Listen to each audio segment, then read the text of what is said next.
नमस्कार, आप देख रहे हैं चैनल न्यूज। मैं हूं आशीष सिन्हा। हमारे खास शो प्राइम टाइम प्रहार में आपका स्वागत है। आज इस शो में हम बात करेंगे एक ऐसे मुद्दे की जिसको लेकर सियासी बवाल मचा हुआ है।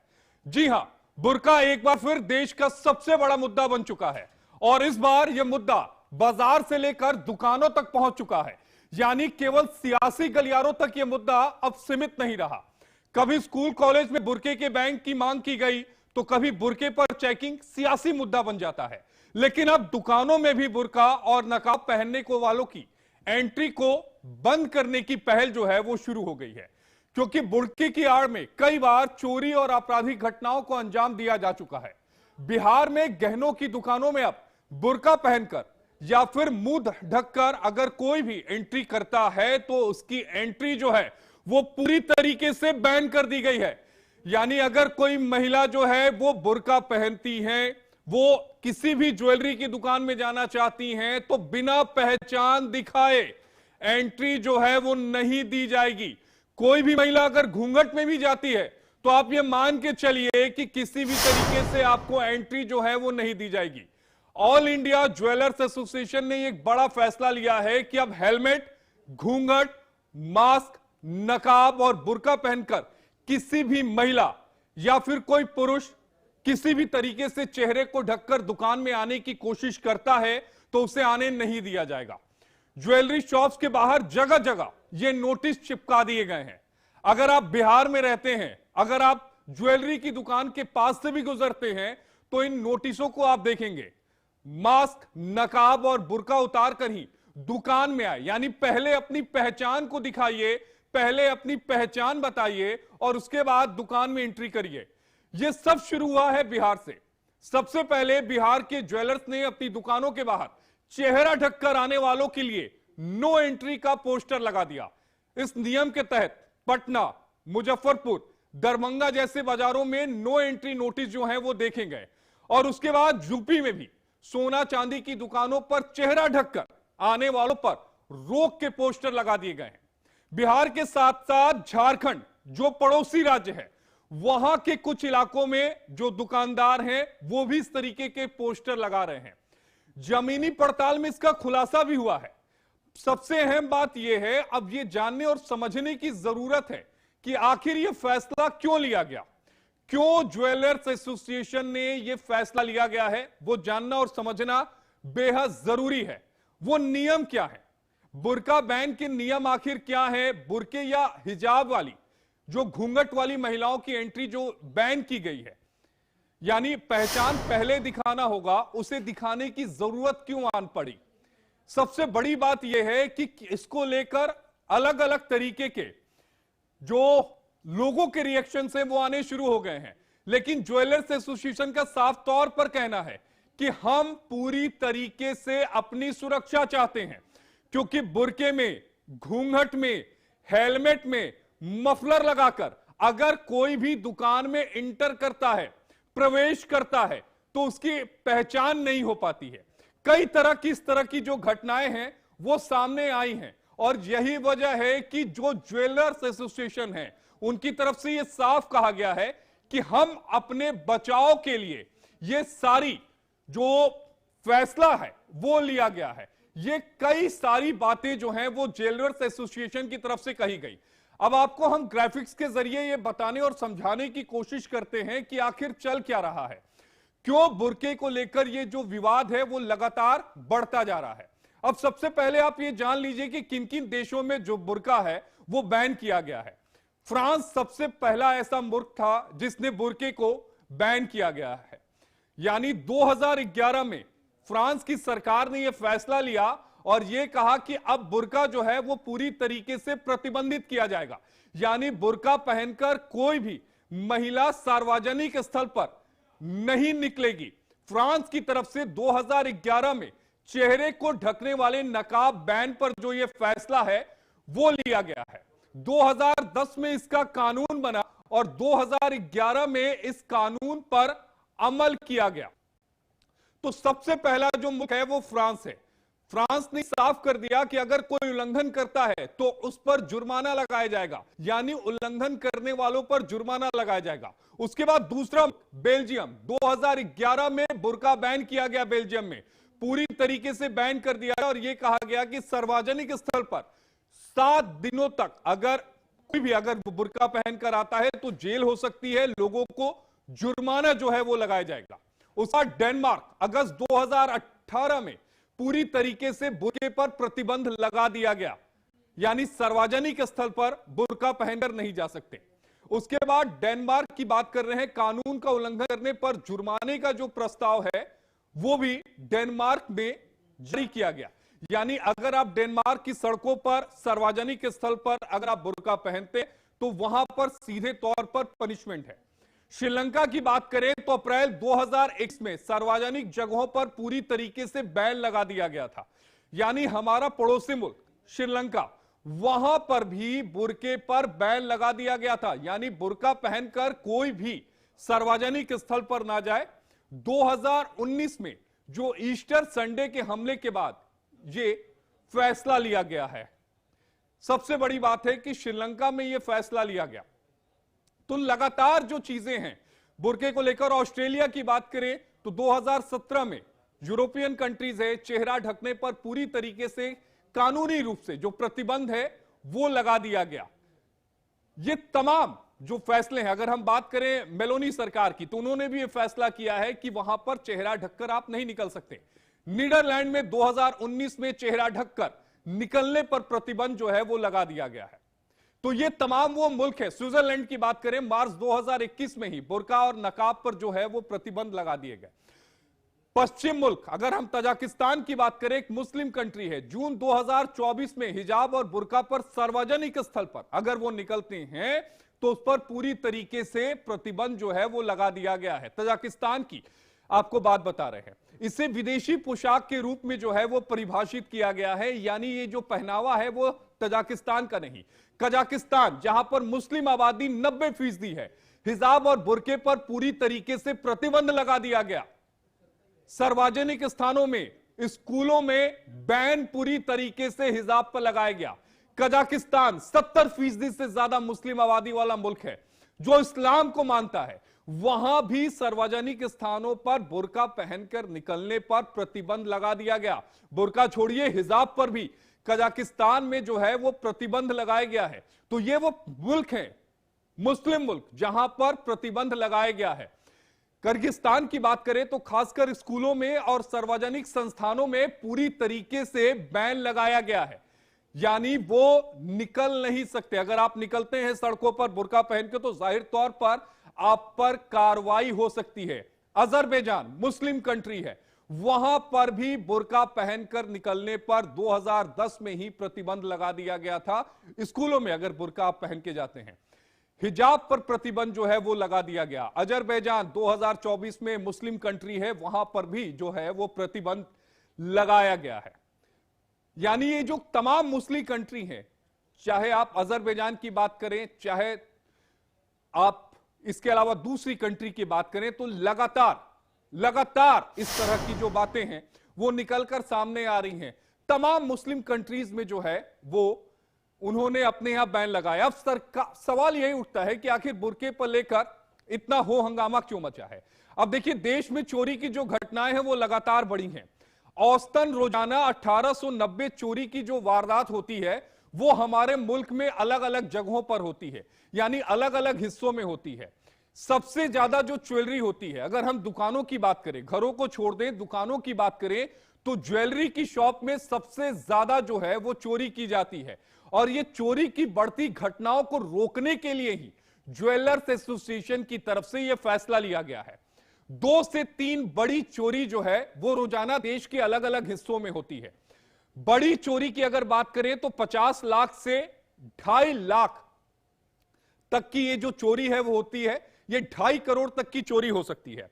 एनसीआरबी की जो रिपोर्ट है उसके मुताबिक 2023 में जो चोरी की कुल वारदात थी, यानी एक साल में, वो 6,79,580 थी। दिल्ली में सबसे ज्यादा, यानी दिल्ली देश की राजधानी में सबसे ज्यादा चोरी की जो घटनाएं हैं वो होती हैं। लगातार चोरी की जो वारदातें हैं वो राजधानी दिल्ली में तेजी से बढ़ी हैं। सालाना लगभग 2 लाख से ज्यादा जो चोरी की घटनाएं हैं वो हुई हैं। क्या दिल्ली, क्या यूपी, क्या बिहार, क्या देश के दूसरे हिस्से। अब सवाल यह उठता है कि पहचान के लिए चेहरा दिखाने में हर्ज क्या है। आज के सवाल भी यही है प्राइम टाइम प्रहार में कि अगर पहचान के लिए चेहरा अगर आपसे कोई दिखाने के लिए कह रहा है तो उसमें हर्ज क्या है। क्या सुरक्षा के नाम पर पहनावे पर रोक ठीक है? एक बड़ा सवाल, क्योंकि एक बड़ा वर्ग यह कह रहा है कि यह हमारी धार्मिक स्वतंत्रता है। यह आर्टिकल 25 और 26 का हवाला दिया जा रहा है और यह कहा जा रहा है कि क्या सुरक्षा के नाम पर पहनावे पर रोक ठीक है। और एक तीसरा और सबसे अहम सवाल कि आखिर मजहब के नाम पर राजनीति क्यों हो जाती है। मजहब के आधार पर आप जब वोट नहीं मांग सकते हैं तो मजहब के आधार पर आप राजनीति क्यों करते हैं। इसको लेकर लगातार जो है वो सवाल उठ रहे हैं। हमारे साथ कई खास मेहमान इस समय हमारे साथ जुड़े हैं। हमारे साथ विनीत जिंदल जी, अधिवक्ता सुप्रीम कोर्ट के, हमारे साथ डॉक्टर राजकुमार राजन जी, प्रवक्ता आरजेडी के। इसके अलावा हमारे साथ 4 और खास मेहमान जुड़े हैं, उनसे मैं आपका तारुफ कराऊंगा। एक बार उन सबको मैं स्क्रीन पर लेकर आता हूं, उसके बाद एक एक करके सबसे सवाल यही उठता है कि आखिर ये राजनीति जो है वो क्यों हो रही है। हाजिम नाजिम खान साहब, प्रवक्ता पीस पार्टी के हमारे साथ जुड़े हैं। अनिकेत झा जी, प्रवक्ता भारतीय जनता पार्टी के हमारे साथ जुड़े हैं। दीपक कुमार जी, सदस्य ज्वेलर्स एसोसिएशन के हमारे साथ जुड़े हैं। आफताब सिद्दीकी साहब, प्रवक्ता जेडीयू के हमारे साथ जुड़े हैं। और विनीत जिंदल जी, जिनका परिचय मैंने आपको दिया, सुप्रीम कोर्ट के वकील हैं, वो हमारे साथ जुड़े हैं। और डॉक्टर राजकुमार राजन जी, प्रवक्ता आरजेडी के, वो हमारे साथ जुड़े हैं। आप सभी का बेहद स्वागत है। पहला सवाल डॉक्टर राजकुमार राजन जी आपसे ही होगा। आरजेडी इस पूरे मसले को लेकर सियासी और धार्मिक रंग क्यों देना चाहती है?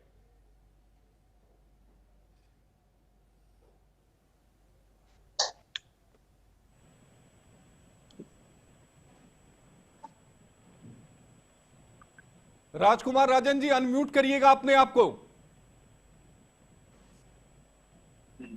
आवाज आ रही है? आवाज आ रही है, प्लीज। देखिए, हमारा संविधान एक सेकुलर संविधान है, सेकुलर राज्य कहे जाते हैं हम। धर्मनिरपेक्षता हमारे संविधान के संवेदना में है, आचार संहिता में, जीवन दर्शन में है। धर्मनिरपेक्ष राज्य हैं हम। तो कोई भी नियम, कायदे, कानून बनाए जाते हैं तो अलग अलग धर्मों के अपने व्यक्तिगत जो उनकी संहिता है उसके आधार पर नियम, कानून, कायदे बनाए जाते हैं। उसकी अपनी आइडेंटिटी है, उसकी पहचान है, उसके अपने नियम, कानून, कायदे हैं, उसमें हस्तक्षेप नहीं करना चाहिए। जाहिर सी बात है, जो आपने कहा है उसमें कई छिद्रान्वेषण है कि जो कानून बनाए जाते हैं वो राज्य, स्टेट की तरफ से बनाए जाते हैं। किसी ज्वेलर एसोसिएशन की तरफ से ऐसे कानून बना दिए जाएंगे तो हर व्यक्ति, हर संगठन बनाकर हर योजना के तहत अपने अपने कायदे कानून बनाने लगेंगे, तो फिर स्टेट का क्या मतलब हुआ? ये तो स्टेट की जिम्मेदारी है, कानून प्रशासन का मामला है कि आप जिस कारण से ऐसे रूल बना रहे हैं उन कारणों की खोज और पड़ताल होनी चाहिए। शासन प्रशासन का दायित्व है कि ऐसी घटनाएं नहीं हो। अब बीमारी को समाप्त नहीं करेंगे कि बीमार जो व्यक्ति है उसी को खत्म कर देंगे, ये तो सोचने वाली बात है। तो जाहिर तौर पर ऐसा लगता है कि प्रथम दृष्टिया में कि यह जो कानून, कायदे जो बनाए हैं ज्वेलर्स एसोसिएशन, उस पर सरकार को चाहिए कि नियम बनाए, कायदे बनाए। जो चोरियां होती है, डकैतियां होती है, जो जिस तरह से क्राइम होते हैं, क्राइम रोकने के अलग विकल्प भी हो सकते हैं। कुमार राजन जी, अगर ज्वेलर्स एसोसिएशन ने अपनी सुरक्षा के लिए एक नियम बना दिया तो उसमें आपत्ति क्यों? आपत्ति इसलिए है कि धर्म विशेष के लोगों के लिए आप ऐसे रूल नहीं, बना क्या रहे हैं। हिंदू महिलाओं के लिए नहीं है क्या धर्म विशेष? हर बात में आपको मुसलमान कहां से दिख जाता है? अभी आप सेकुलर कंट्री की बात कर रहे हैं, अभी आप धर्म विशेष पर आ जाते हैं। वोट बैंक की राजनीति यहां भी करनी है क्या? नहीं, धर्मनिरपेक्ष की बात करते हुए वो यही तो मैं कह रहा हूं कि किसी व्यक्ति विशेष के लिए, किसी एक वर्ग संप्रदाय के लिए अगर वह उसके आचार संहिता में है तो उसको देखना पड़ेगा कि कानून सम्मत बातें हैं। नहीं, एक बात बताइए ना राजकुमार जी, अगर चेहरा दिखा देते हैं तो उसमें हर्ज क्या है? कोई दिक्कत है क्या? नहीं, चेहरा दिखाना और उस पर बैन करना दो अलग अलग तरीके हैं। जो देखिए, जो एक कल्चर है, संस्कृति है, यह भारतीय संस्कृति बहुविध बहुआयामी संस्कृति है। हाँ। और संस्कृति का अस्मिता जो है उसकी अपनी एक शक्ति है, उसका सामर्थ्य और शक्ति भी है। हाँ। उसके अपने तौर तरीके से वह कल्चर्ड अपने आप को समझता है, उसमें हस्तक्षेप करने का किसी का अधिकार नहीं। लेकिन राजकुमार जी, आपने कहा कि यहां पर एक अल्पसंख्यक वर्ग को निशाना बनाया जा रहा है। आपने यहां हिंदू महिलाओं की बात ही नहीं की। केवल आपको एक ही वर्ग नजर आता है क्या? एक ही चश्मे से देखते हैं पूरे भारत को? नहीं, मैं तो कह रहा हूं कि हिंदू महिलाएं जो हमारी माँ बहनें हैं वो भी जाएंगी, अगर घूंघट डाल के जाती हैं उसको आप क्या उसको कहेंगे घूंघट हटाइए? क्या एक बार पहचान दिखाने में हर्ज क्या है? हर्ज क्या है मैं जानना चाहता हूं। ठीक है, ठीक है, हमारे साथ जेडीयू के भी प्रवक्ता हैं सिद्दीकी साहब, आपका क्या टेक है? देखिए, बहुत छोटी सी बात है, कोई इतना बड़ा मुद्दा नहीं है जिसको इतना बवंडर पैदा कर दिया जाए। ये आदमी के जहन के ऊपर डिपेंड करता है। ठीक है, भारतीय संविधान की धारा 25, धारा 14 और 19(1)(a) में समानता का अधिकार दिया गया है, पहनावे का अधिकार दिया गया है। विरोध की राजनीति हर चीज में जाति और मजहब को जोड़ देना मैं कहीं से मुनासिब नहीं मानता। बिल्कुल सही है, नकाब हटाना गलत है, मैं तस्दीक करता हूँ इस बात का, एहतराम भी करता हूँ, हिजाब का एहतराम करता हूँ, बढ़िया से करता हूँ। मुसलमानों में हिजाब एक जिस्म को संभाल के रखने की चीज हमारे हुजूर हजरत मोहम्मद सल्लल्लाहु अलैहि वसल्लम ने कहा और मानना चाहिए, बिल्कुल मानना नहीं चाहिए। ये कहाँ कुरान में कहाँ लिखा हुआ है बुर्के का? मैंने जो कुरान पढ़ा और हदीस पढ़ी उसमें आंखों का पर्दा है। हजरत नहीं नहीं नहीं नहीं, आप बताइए कौन सी आयत है, आप मुझे आयत बताइए। ऐसा लगता है कि कुरान आप ही ने पढ़ी है, हमने तो कुरान पढ़ लिया है। देखिए, बेसिकली आपने बहुत अच्छी बात कही, कुरान सबको पढ़ना चाहिए। कुरान एक किताब है, वो चूमने के लिए और जुल्दान में सजाने के लिए नहीं रखी गई। मैंने बहुत सारे हिंदू दोस्तों को कुरान की है। आप आयत बताइए, कहाँ ये बुर्के की बात लिखी गई है? आंखों का पर्दा यहाँ पर बात कही गई है। जी, आंखों का पर्दा नहीं, पूरे जिस्म के पर्दे की बात ही कही।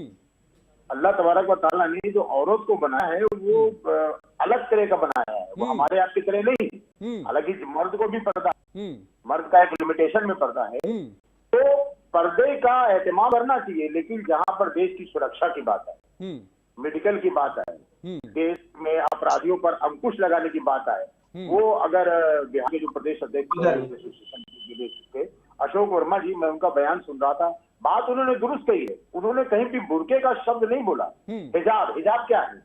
हिजाब हमारी हिंदू बहनें भी लगाती हैं, मेरे कॉलेज की मेरी बच्ची लगाती थी, आज शादी हो गई। ठीक है, कहानी है कि सुरक्षा से समझौता नहीं होना चाहिए। लेकिन मतलब आप मानते हैं ना कि ज्वेलर्स एसोसिएशन सही है? मान रहे हैं ना? ज्वेलर सही है। देखिए, वो अपने भाई हाई वैल्यू बिजनेस हो गया है, बात यहाँ तक सही है। लेकिन उसका एक और छोटा सा भी सोल्यूशन मैं देना चाहूंगा, एक भारत के नागरिक का और एक मुसलमान होने के नाते, कि आप हिजाब में औरतों को देखिए, नकाब हटा के देखिए, कैमरा सीसीटीवी कैमरेज में आने चाहिए।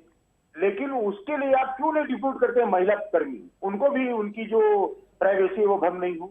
आप महिला कर्मी को डिप्यूट कर दीजिए, जो सामान दिखाएं, जो उनका फेस देखें, जो देखिए, सोल्यूशन हर चीज का सोल्यूशन है। लेकिन अगर आप डायरेक्ट ये बोल दीजिएगा कि ये गलत है, ये तो राजनीति है, हिंदू मुस्लिम की राजनीति है। जाति धर्म की राजनीति करके देश को रसातल में पहुंचाने वालों लोगों के लिए एक और मसाला मिल गया। आप महिला कर्मी रख दीजिए भाई, इनका भी आवाज बंद हो जाएगा, आपका भी काम हो जाएगा। महाराष्ट्र में 4-5 नकाबपोश घुस के एक ज्वेलर दुकान में इसका पूरा दुकान लूटे और मार दिए उसको, उसकी हत्या हुई। किसी माँ का लाल गया, पत्नी का पति गया, बच्चों के सर से साया उठा, तो अपराधी ने अपनी पहचान छुपाई। ठीक है, एक्सेप्टेड, मैं इस बात को पूरी तरह एक्सेप्ट कर रहा हूँ। लेकिन यहाँ पे मेरा मुद्दा ये भी है कि अगर कोई औरत जो नहीं चाहती, हजरत बहुत बचपन में हमने देखा था कि पहले जो नकाब हुआ करता था वो सिर्फ आंख में जाली और हाथ में दस्ताने। अरे सिद्दीकी साहब, आप ये बता नहीं पा रहे हैं कि कुरान में कहां लिखा हुआ है। आप बातों को गोलमोल घुमाए पड़े हैं। नहीं हजरत, मैं आलिम और मुफ्ती और हाफिज कुरान नहीं, मैं एक छोटा मोटा पॉलिटिशियन हूँ, आपके चैनल पर हूँ। अगर कुरान की इतनी तफसील मालूम, ठीक है, चलिए मैं हाजी नाजिम खान के पास जाऊंगा, इस्लाम के जानकार हैं। हाजी जी, आप ही बता दीजिए कहां लिखा हुआ है।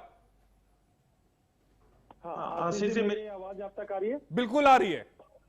हाँ आशीष जी, देखिए पहले तो आपको मैं मुबारकबाद पेश करना चाहता हूँ कि आपकी ये नई पारी की, और उसमें नई पारी में मुझे मौका मिला आपके डिबेट का हिस्सा बनने में, क्योंकि आपके साथ मैंने बहुत डिबेट करी है जिस पुराने चैनलों पे।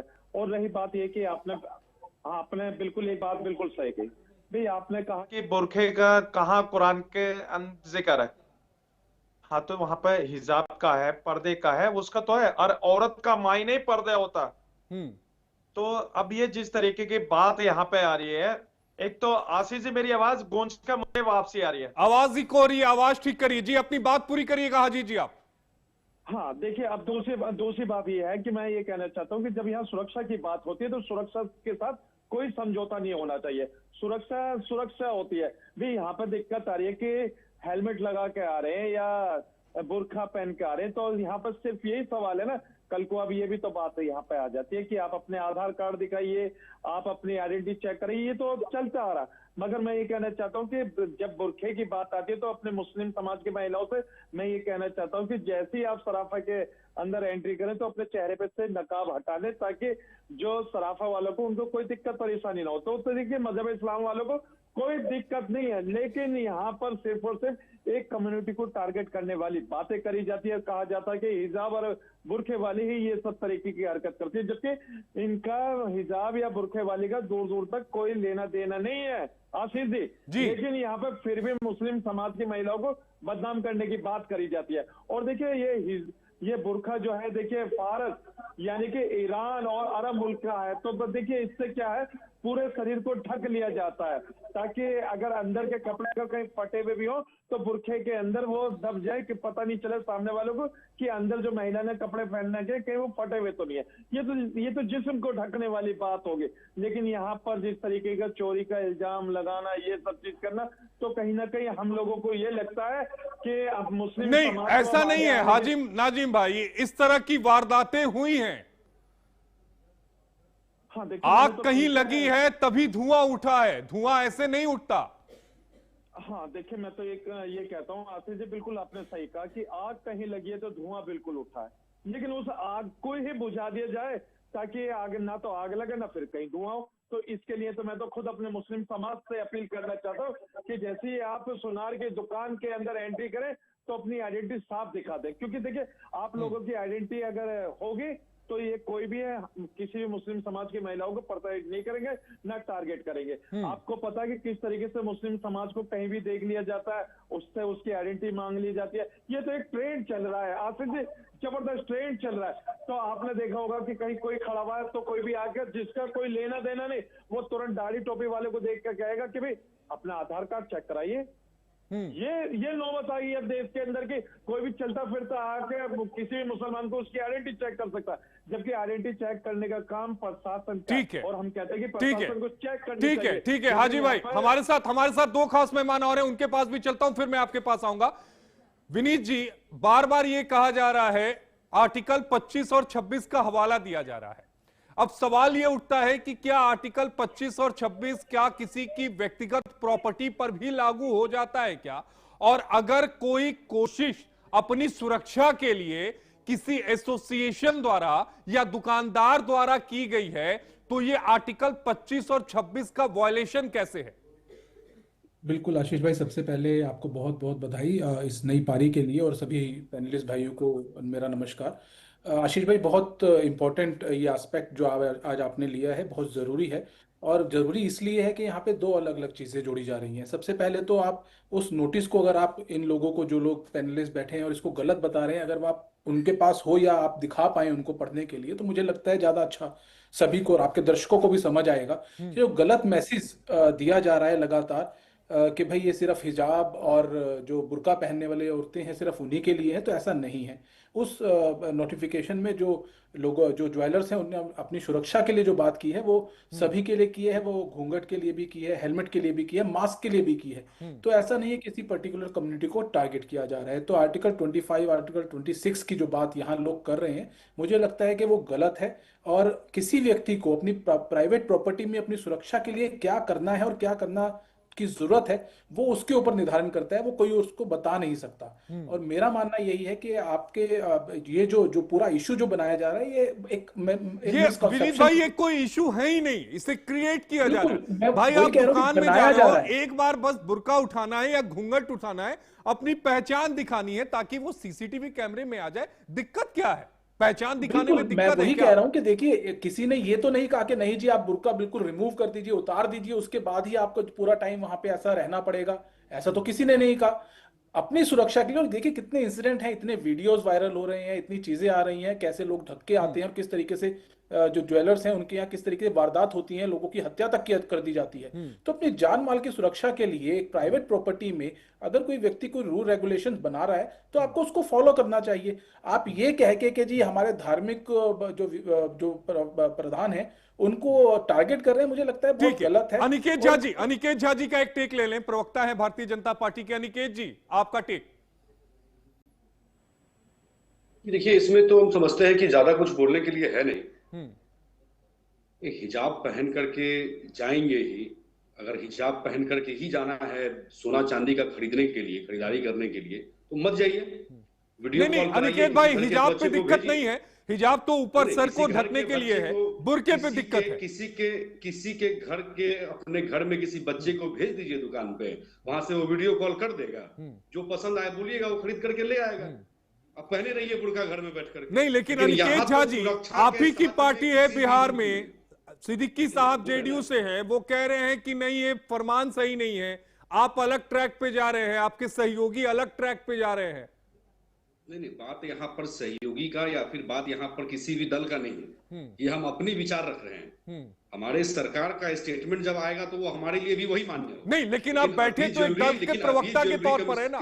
अनिकेत झा जी, अनिकेत झा जी, यहाँ आप व्यक्तिगत तौर पर नहीं बैठे, आप एक दल के प्रवक्ता के तौर पर बैठे हैं, वो दल जो बिहार में गठबंधन में सरकार में है। आशीष जी, हम वही कह रहे हैं ना कि हम अपनी दल की बात को रख रहे हैं, उन्होंने अपनी दल की बात को रख दिया, लेकिन सरकार का जो भी फरमान आएगा वो हमें भी मानना है, उन्हें भी मानना है।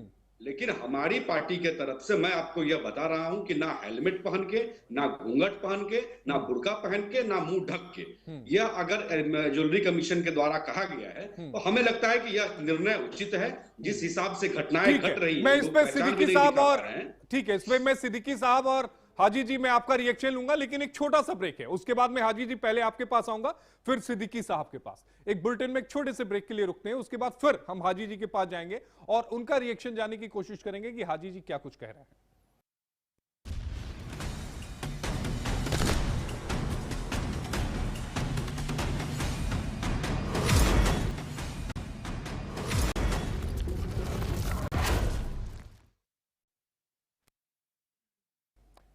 ब्रेक के बाद आपका स्वागत है, वापस अपने डिबेट पर चलते हैं। हाजिर नाजिम खान साहब हमारे साथ जुड़े हुए हैं, इसके अलावा हमारे साथ 3 खास मेहमान और हैं, लेकिन हाजी जी के पास पहले चलूंगा इसलिए क्योंकि हाजी जी कुछ कहना चाह रहे थे। हाजी जी, आप कुछ कह रहे थे।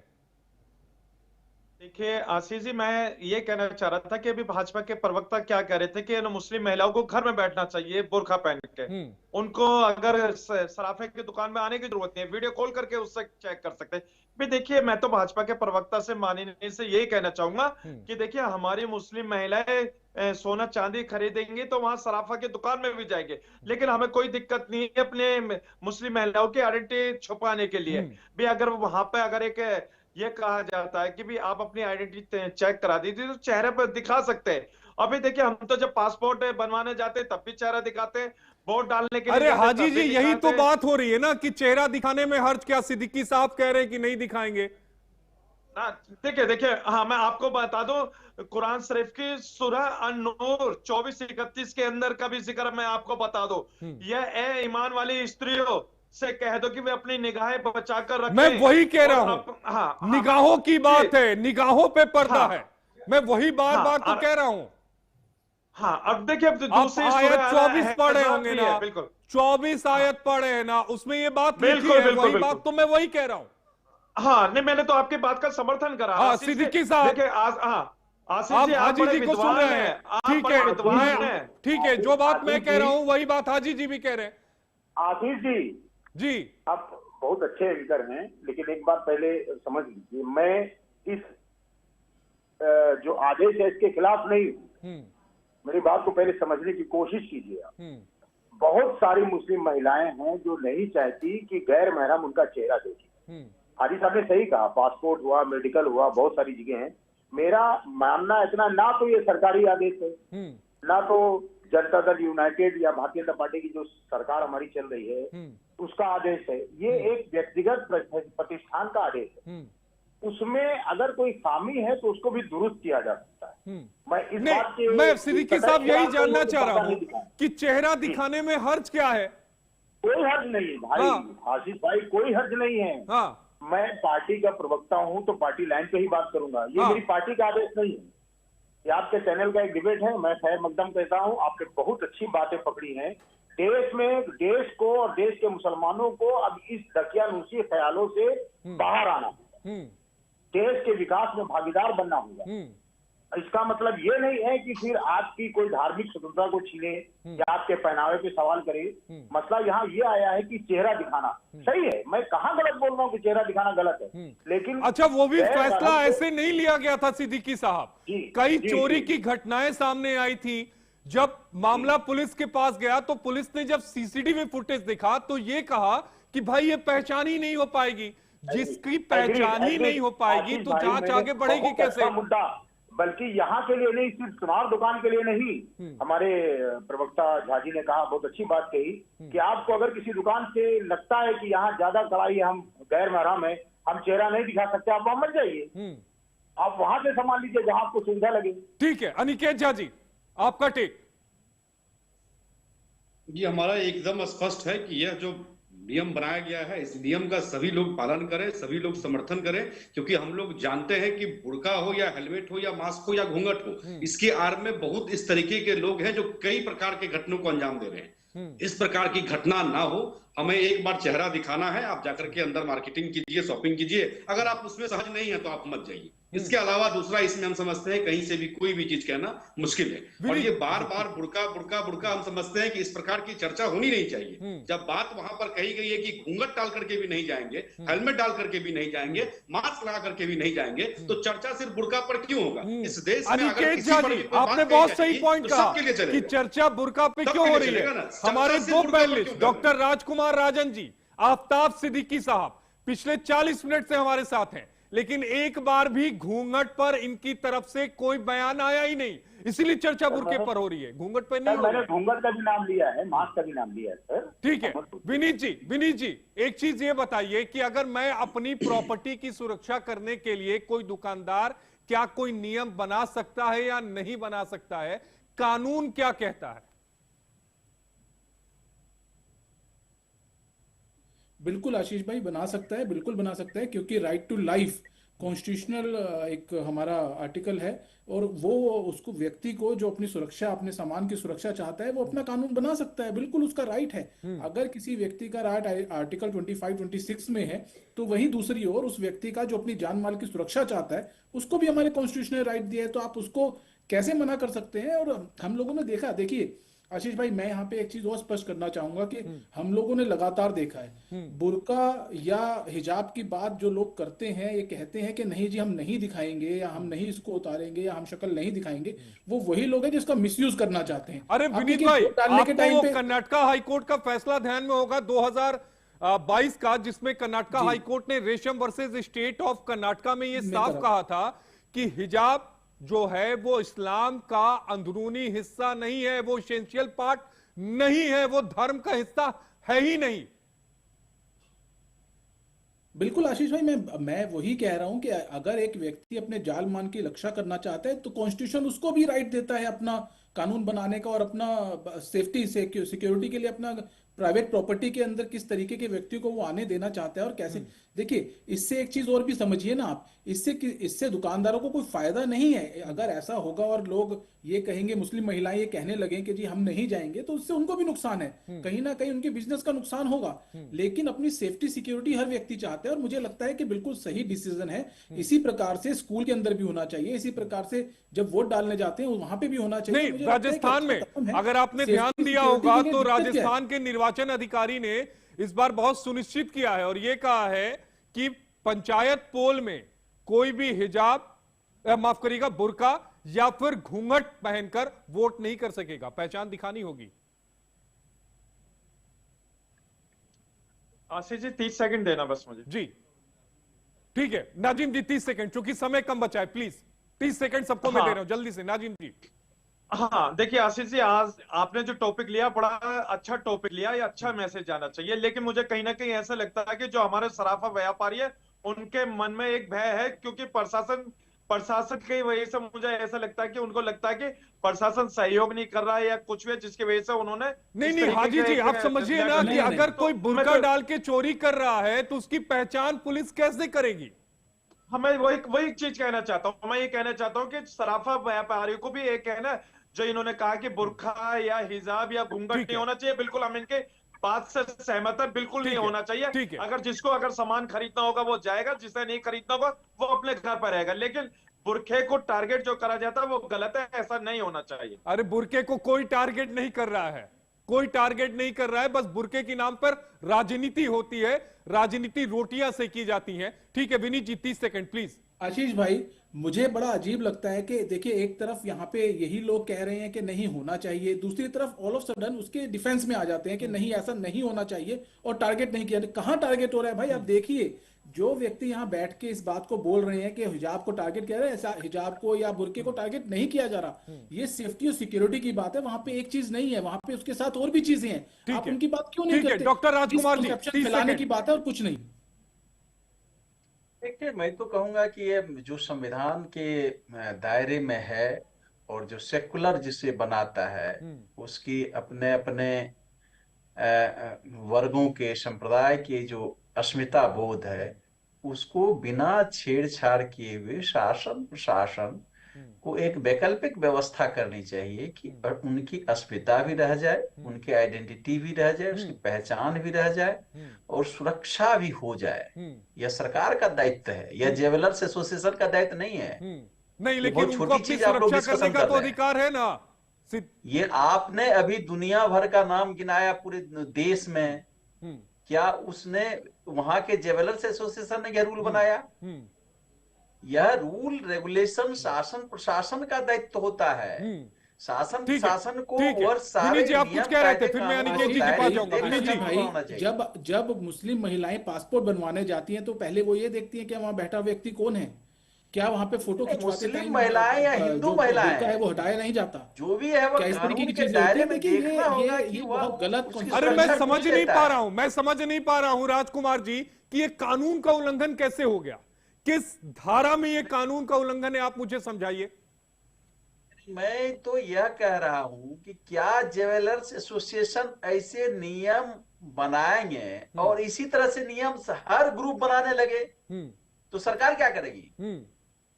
ठीक है अनिकेत झा जी, एक आपका 30 सेकंड। जब सरकार नियम बनाएगी तो आप कहेंगे सरकार ने गलत कर दिया, सरकार एक किसी भी सरकार का सबसे बड़ा दायित्व होता है कि हर ये बात आती है कि वोट डालने के टाइम पे आप बुर्का हटाइए, जब ठीक है विनीत भाई राजकुमार जी 30 सेकंड। अनिकेत झा जी समय ओवर हो रहा है। अनिकेत झा जी, ये सारा मसला पूरी दुनिया में पहचान दिखाने का है, पहचान बनाने का है। लोग अपनी पहचान बनाते हैं, लोग अपनी पहचान को दिखाते हैं। इनको अगर ऐसा लगता है कि इनकी पहचान इसीलिए छिपनी चाहिए ताकि लोग दूसरे जो हैं वो लूटपाट कर सके, हम इसका पूरा विरोध में हैं और ये चर्चा बिल्कुल गलत जा रही है। ये बुर्का बुर्का बुर्का सिर्फ बुर्का पर चर्चा, ये हिंदुस्तान की महिलाएं जो है, हिंदू महिलाएं, ठीक है उन पर चर्चा नहीं हो रहा है। 30 सेकंड जल्दी से वाइंड करना है। सिद्दीकी साहब सहयोग कर रही है और इनको घाटा लग रहा है तो नहीं जाए। क्या जरूरत है सोना चांदी पहनने का? इनको पहचान भी नहीं दिखाएंगे, जाकर के खरीदारी करेंगे, संभव नहीं है। बहुत अच्छा निर्णय लिया गया है शासन प्रशासन के द्वारा। ये बहुत ही सोच समझ करके ज्वेलरी वालों से भी कमिट किया गया है कि भाई अगर कहीं पर आपके दुकान में ठीक है अनिकेत जी, सिद्दीकी साहब को भी सुन लेते हैं, वाइंड अप करना है, समय की कमी है। इस तरीके से अगर कोई जाएगा अंदर तो ये कैसे संभव है? इसके अंदर कौन है ये कैसे पता चलेगा? ठीक है आशीष जी, हाँ चेहरा दिखाने के मैं कतई विरोध में नहीं हूँ, चेहरा दिखना चाहिए, लेकिन अगर किसी को लगता है कि मेरा चेहरा दिखाने से हमको व्यक्तिगत कोई परेशानी है तो नहीं जाए उन दुकानों में, कोई जरूरी नहीं उसके लिए। वो अपने हिसाब से काम करे। सुरक्षा से समझौता नहीं होना चाहिए, नहीं होना चाहिए, ये सरकार का। चलिए, बहुत खूबसूरत बात कही आफताब सिद्दीकी साहब आपने कि सुरक्षा से समझौता नहीं होना चाहिए। अगर कोई चेहरा नहीं दिखाना चाहता तो वो चाहे तो ना जा सकता है। हमारे साथ 4 खास मेहमान थे, आप सभी का जुड़ने के लिए बेहद शुक्रिया। लेकिन एक बात को हमें समझना होगा और जानना होगा कि अगर किसी दुकान ने अपने दुकान के बाहर, दुकानदार ने ये चस्पा किया है कि आपको अपनी आइडेंटिटी दिखानी होगी तो आपको दुकान में प्रवेश मिलेगा, सुरक्षा के लिहाज से यह फैसला लिया गया है, तो इसमें गलत नहीं है और चेहरा दिखाने में मुझे कोई हर्ज नजर नहीं आता। अभी के लिए, आज के लिए डिबेट में इतना ही, लेकिन उससे पहले जाते जाते आज के जो विचार है वो आपके साथ में साझा करता चलूं कि आज मन में मेरे क्या विचार है, क्या कुछ सोच रहा हूं, वो आपको बताना और समझाना बेहद जरूरी है। ग्राफिक्स प्लेट के जरिए आपके टीवी स्क्रीन पर भी आ रहा है। आज का विचार यही है, मेरा मानना है कि परिस्थितियां या कोई व्यक्ति आपको तब तक नहीं हरा सकता जब तक आप खुद हारना ना चाहे। जिस दिन आपने मन में यह ठान लिया कि आप हारना चाहते हैं, उसी दिन आप हार जाएंगे। लेकिन अगर आपने ये ठान लिया कि आप नहीं हारना चाहते हैं, तो यकीन मानिए कि कोई भी परिस्थिति हो, कोई भी व्यक्ति हो, वो आपको कभी नहीं हराएगा। प्राइम टाइम प्रहार में अभी के लिए इतना ही। वक्त एक ब्रेक का हो गया है, ब्रेक के बाद फौरन आपके साथ हाजिर हो।